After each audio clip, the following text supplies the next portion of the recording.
Hi there, I'm Mama Robin. Those of you who've seen me before, you know who I am, obviously. And those who are new to me, hi. Welcome to my channel. Um, right now, I'm currently doing a series called 11 Years with a Psychopath because I was married to someone for 11 years that I believe to be a psychopath. Um, but disclaimer, I am not a medical professional in any way, shape, or form. He's not being diagnosed as a psychopath. And I'm not making light of a subject. Mental health issues are very serious in our country and need to be taken seriously. So if you need help or if you know somebody that needs help, please by all means go get it.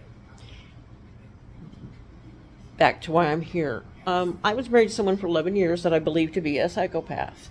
So I did some research and I found this article put out by Choosing Therapy about the 20 signs of a psychopath, traits and characteristics. So what I've done is each time I do a video, I examine one, I go over one.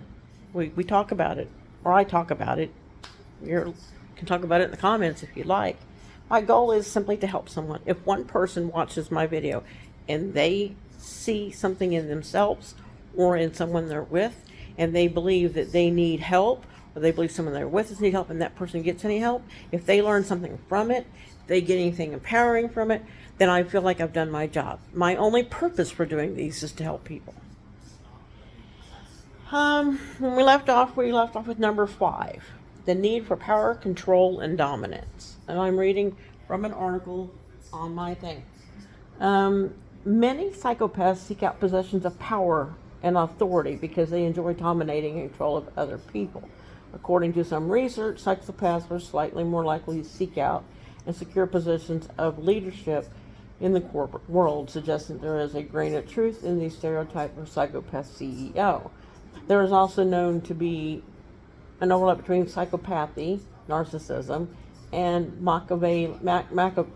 this is a word I'm going to butcher, Machiavellian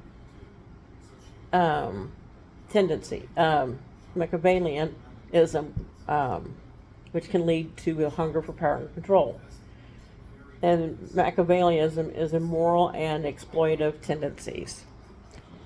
Again, my ex has never been diagnosed as a psychopath, but I believe he would be because every time I cover one of these, he's exhibited this behavior. The need for power, control, and dominance. He absolutely has to feel dominant. And it's amazing. I've never met somebody that is so insecure and at the same time so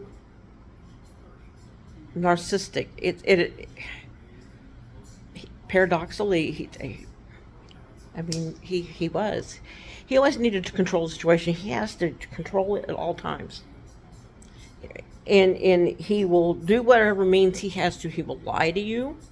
He will gaslight. He will do whatever he has to do so that he has control, because if you show any ounce of control in that situation, that's when he gets the most angry. When he's the most angry is when he's most likely to be violent. Now, I'm not going to tell you that I was a beaten woman. I wasn't beat. I was hit occasionally. I was pushed or hit or shoved, whatever. But I wasn't beat. I don't consider myself a beaten woman. But he is still and was then verbally abusive. He had to have dominance over everything. It had to be his way. He never realizes when he's in the wrong. Nothing is ever his fault. And that goes back to the lack of accountability and playing the blame. Nothing was ever his fault. He would yell at me for yelling at him, but I wasn't the one yelling. He would start out yelling at me, and then I would yell back in self-defense, and then he would yell at me for yelling at him, and I'd be like, well, then don't yell at me. Well, I'm not yelling. I'm going to start recording all of our conversations, and I'm going to prove to you that you're doing all the yelling and I'm being calm. And the whole time he's doing this, he's yelling at me. He's in my face to the point where he's spitting in my face and he's screaming. He's looking down in my face and he's screaming at me. about how I'm not supposed to raise my voice to him. I was like, okay, whatever. But I'm not good at that. I'm not good at, um, I'm not good at sitting still when I'm being yelled at. Some people can take it, and more power to you if you can. My personality does not allow it to happen. My personality doesn't say, "Oh well, what the fuck." Oops, I just got demonetized. My personality it is not. Oh, I'm just gonna sit here and let you yell at me. My personality is, you started yelling, so I'm gonna yell back, which makes us toxic together. And I'm not saying that our 11 years and all our fights and everything were entirely his fault, because they weren't. I'm not saying that he's entirely to blame, because he never was. I take blame for I take responsibility for my actions. I take the blame for part of our marriage falling apart. I take the blame for the stuff I did wrong. There were fights I know I started. Most of the time I did them because I was angry and stressed out from all this shit he did. I put up with him for as long as I could, and I did it for selfish reasons. Well, initially I did it because I loved him, but it got to be a point where I don't think I loved him anymore, but I still had kids I was raising, and I didn't know anybody here. He moved me out of my state. He moved me away from my family. He cut off my ties with family and friends. And this was all gradual. He didn't do this shit overnight. Like I've said in other videos, he was charming in the beginning, and I thought he was perfect. He's not. He's crazy.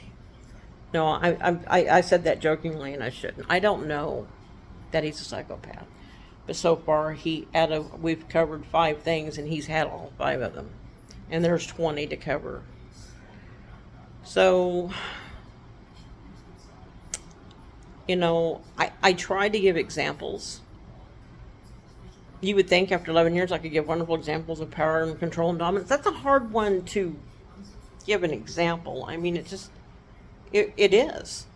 He just did it. He did it. He had to have control and dominance. Everything had to be his way. If it was done any other way, it was wrong. If it wasn't done exactly. The last argument we had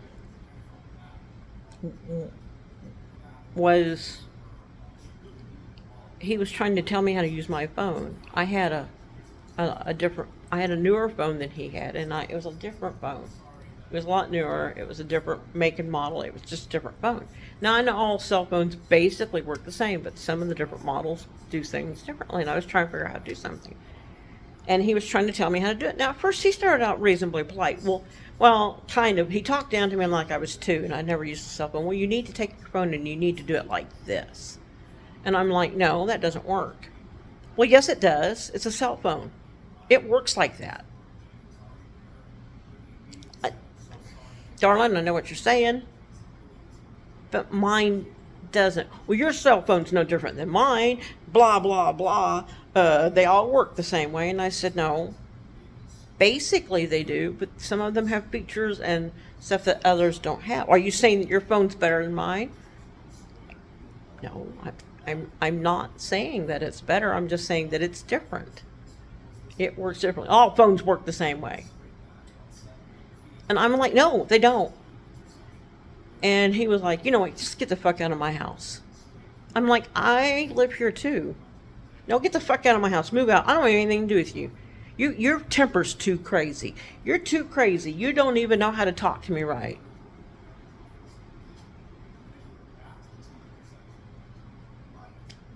I'm not doing anything wrong. I'm trying to explain to you that my phone doesn't work. I don't even want to hear about it. Just pack your shit and move out. I've got nowhere to go. Well, that's your problem. Get the fuck out of my house. Now, he calmed down 10 minutes later, stopped packing my shit for me, and allowed me to stay in my house with him. And believe me, I was looking for some place to live. Like, Now I've got it. I've moved into my own place. I have moved into my own place. I've been here for almost a year. October 1st, I will be here a year.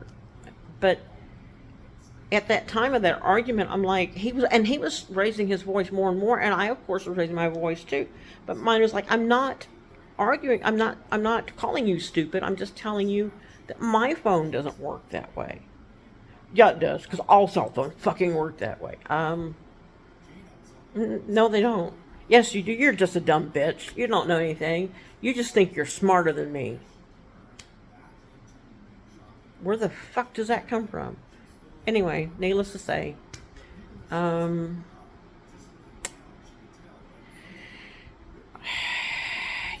he needed to be dominant. He needed to be right. He needed to have power. He needed control. God help the next person he's with. As it is, I'm going to wrap it up. It's been a little bit shorter video. I do want to say again, I am not making light of the subject of mental health. If you or somebody you know needs help, please go get it. And I'm not a medical professional. I don't know that he's a psychopath. He might be perfectly fine. But I don't think he is. I spent 11 years with him. There are 20 signs of a psychopath, and so far we've covered 5, and so far he has 5. I lived with him. I know him. The one thing I am going to add before I leave this video is this. He never introduced me to his family until after he moved me to Texas. He moved to Missouri to live with me, and then brought me and my kids to Texas with him. He didn't introduce me to his family until it was necessary. His grandfather, the first Father's Day we were in Texas, his grandfather died on Father's Day. And he took me and my kids to the funeral following. I'd never met his family before. His sister, upon meeting me, first chance she got me alone, she said, leave. Run. My brother is a crazy son of a bitch, and you're going to regret being with him. At that time, I didn't see anything wrong with him. I just said, well, you and him apparently have differences. I was trying to blow it off. And she said, no, I'm telling you for your own good. If you can find a way to get away from him, get away from him. Take you, your kids, and get the fuck away from him. That was her words. Upon meeting me, not even knowing who I was, her words were, get away from him. And I should have. I didn't, but I should have. I mean, I did, but it took me 11 years to do it. Anyway, with that all being said, I'm not a medical professional. I don't know if he's a psychopath or not. That's kind of what I'm doing with this, is I'm not only talking about him, and I'm not only learning and discovering what one is, and trying to see if he actually is one, but I'm trying to help other people that might be in the same situation. So if you need help, get help. And know somebody that is considering suicide, the suicide hotline is 1-800-273-8255. So until next week, this is Mama Robin. I'm here to help. If you like this video, hit the like button, please. If you want to see more of these, subscribe. And if you want to know when these are coming up, hit the little bell. Other than that, maybe you just learned something. Maybe you can help somebody else. I don't know. Have a beautiful and blessed day. Peace out.